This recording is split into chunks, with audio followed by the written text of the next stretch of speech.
Hey everybody, welcome back to IP Farms. Well, today's Tuesday.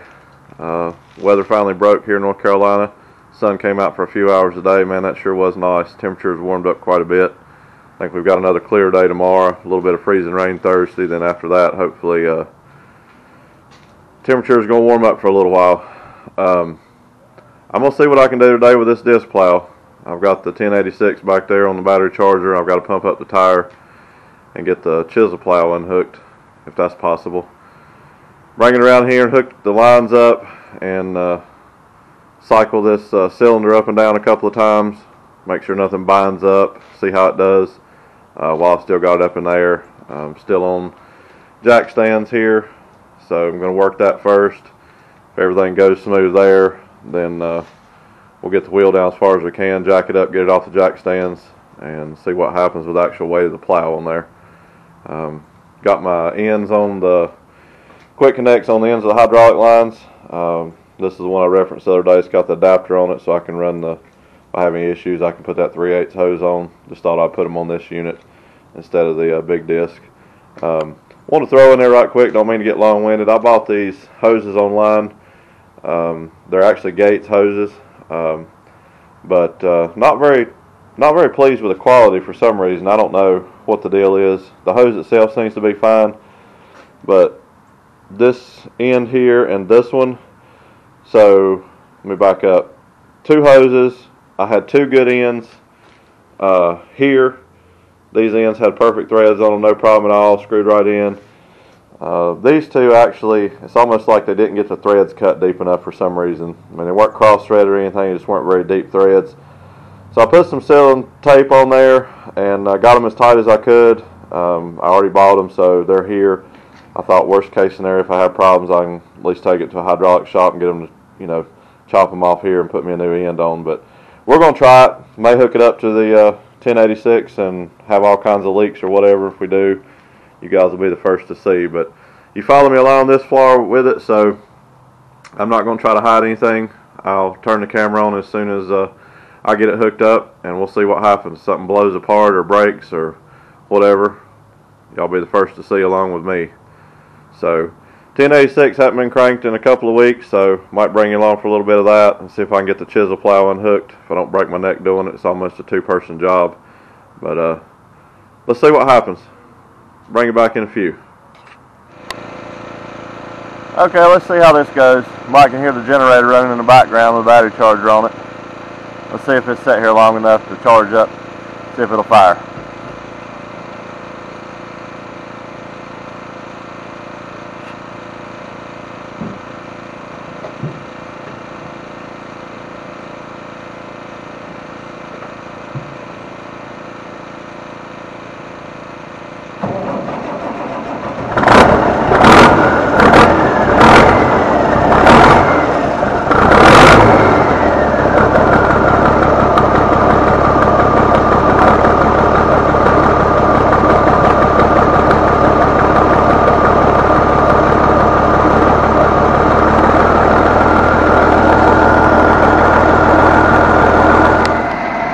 Well, it fired up pretty good. It does run really well. I've got a little issue I might explain on this video. If not, I'll put it on another one.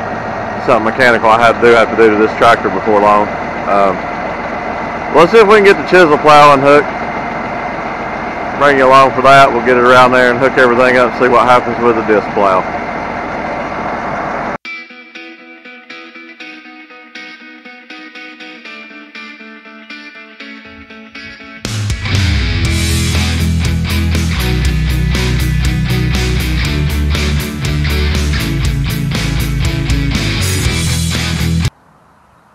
Well, I got the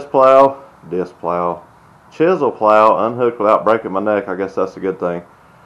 I promised you guys a first-hand look, so camera angle is not the best, but hopefully you can see the cylinder cycle up and down. If everything works out, I'll change the camera over to where you can see the tire. We'll see how it moves. If anything happens, then we'll go to the next step.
Well, I apologize about the adventurous ride there. I'm sure that was something. Cylinder's extended. I didn't think it was going to pick it up that high, but what happened was it just pulled itself off the jack stand when I went down with the cylinder. So, I guess there's not much cycling to it. See if we can get the other jack stand out and just try to set you up somewhere where we can see how low it'll go and how high it'll go. Bring it right back. Well, as I've said many times before, the struggles are real. So I go to hook it up, and the drawbar on the 1086 is too thick for the clevises that I have naturally. Got some kind of jankered up mess there with a J-hook. Try to get it out of the shop today. That was my main goal, but I'm not sure how good that's going to work. I'm going to have to get a bigger clevis.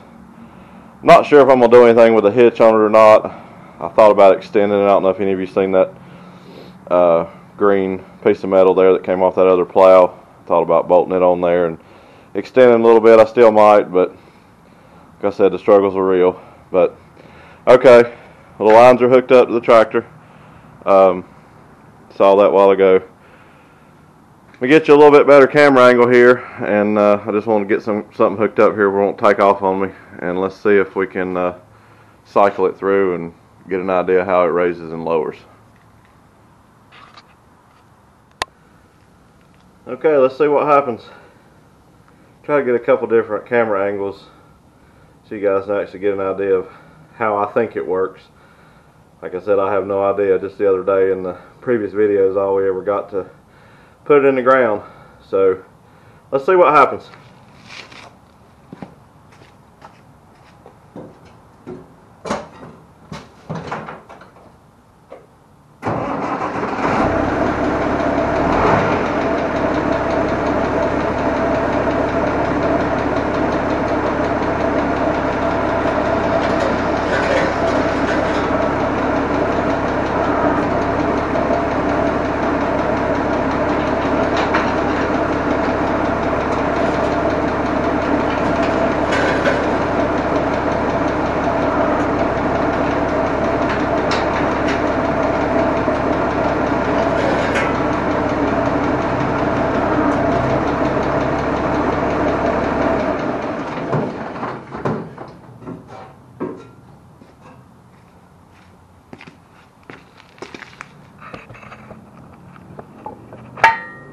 I think that was pretty awesome. Seems to work out just fine. Does have a little play over here in the factory gearbox, which we knew that. The arm there has a little bit of play in it. So, but it's picking it up and down exactly as I anticipated. Like I said, this wheel just goes down up and it kind of rolls the plow to pick it up out of the ground, and then I'll try to get a different angle on this with this brace and stuff. The adjustment here, I think, is the depth control of the front axle, and then the back here has the crank on it that you adjust the depth on that. So worst case scenario, I'm thinking possibly may have to, you know, run the adjustments all the way up to get it in and out of the field. You know, I mean, it looks like it's picking it up. It's all the way up now, and it looks like it's probably 5 to 6 inches off the ground, which is about all it did to begin with. So I haven't lost anything with the cylinder, just not sure. But now that I've got all these adjustments broke loose, I think worst case, like I said, I can leave the adjustments in the highest position till I get to the field and then lower it down and then go from there. So wow, hydraulic conversion is complete.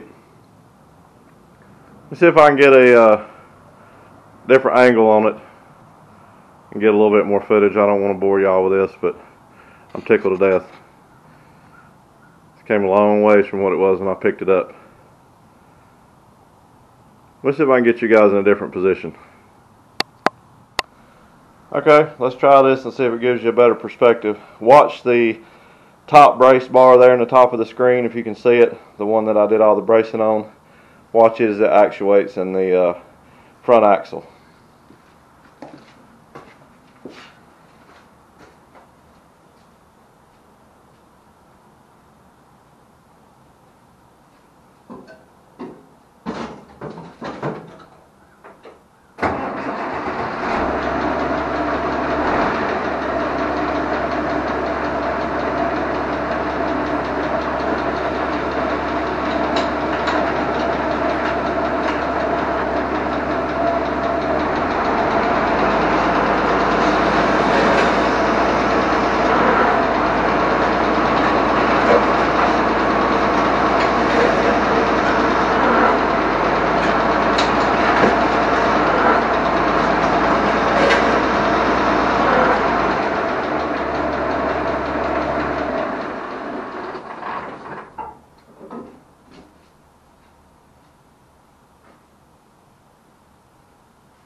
Okay, I'm sure that's enough. Seen it all there, how everything works.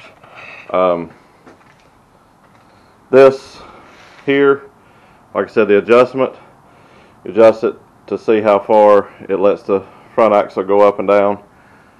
And I still don't truly understand exactly how this mechanism works back here, but somehow I know this brace does something here along with the adjustment for the back. Anyway, I'm not going to get long-winded on it. You guys get the gist of it.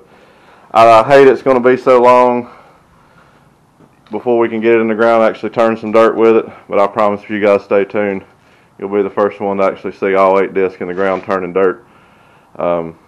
It does have some play also, forgot to mention a while ago, here in this bushing or pivot point, I guess you would say. But it's doing basically the same thing. This handle here, you tripped, and it had a ratcheting mechanism in here that locked the tire up and caused that to pivot, and you pulled it and released it and it dropped down. So cylinder's doing the exact same thing. There it is, fully extended. Don't see any bowing at all in the brace whatsoever.